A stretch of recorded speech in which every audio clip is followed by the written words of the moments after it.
ഗോപാൽ, ഇപ്പോൾ സുപ്രീം കോടതി തെരഞ്ഞെടുപ്പ് കമ്മീഷണർമാരുടെ നിയമനം റദ്ദു ചെയ്യണമെന്ന ഹർജി ഇപ്പോൾ പരിഗണിക്കുന്നില്ല. ആ ഹർജി തള്ളിയിട്ടുണ്ട്. അപ്പോൾ സർക്കാരിനൊരു ചെറിയ ആശ്വാസം ഇതോടുകൂടി സംഭവിച്ചിട്ടുണ്ട്. പക്ഷേ ഇക്കാര്യത്തിൽ എന്തൊക്കെ നിരീക്ഷണങ്ങളാണ് സുപ്രീം കോടതി നടത്തിയിട്ടുള്ളത്? മോത്തി, ഹർജി സുപ്രീം കോടതി തള്ളിയിട്ടില്ല. മറിച്ച് തെരഞ്ഞെടുപ്പ് കമ്മീഷണർമാരുടെ നിയമനം സ്റ്റേ ചെയ്യണമെന്ന ആവശ്യമാണ് സുപ്രീം കോടതി നിരാകരിച്ചിരിക്കുന്നത്.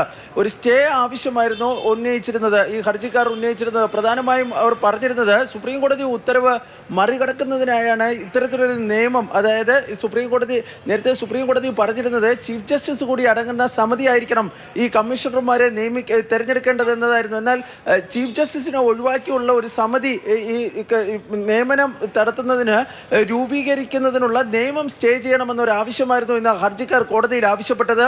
എന്നാൽ ഒരു ഇടക്കാല ഉത്തരവിലൂടെ സ്റ്റേ പുറപ്പെടുവിക്കാൻ വേണ്ടി കഴിയില്ല എന്നാണ് സുപ്രീം കോടതി ഇന്ന് വ്യക്തമാക്കിയിരിക്കുന്നത്. തുടർന്ന് ഈ ഹർജിയിൽ അടുത്ത വ്യാഴാഴ്ച വിശദമായ വാദം കേൾക്കുവാനാണ് ഇപ്പോൾ കോടതിയുടെ തീരുമാനം.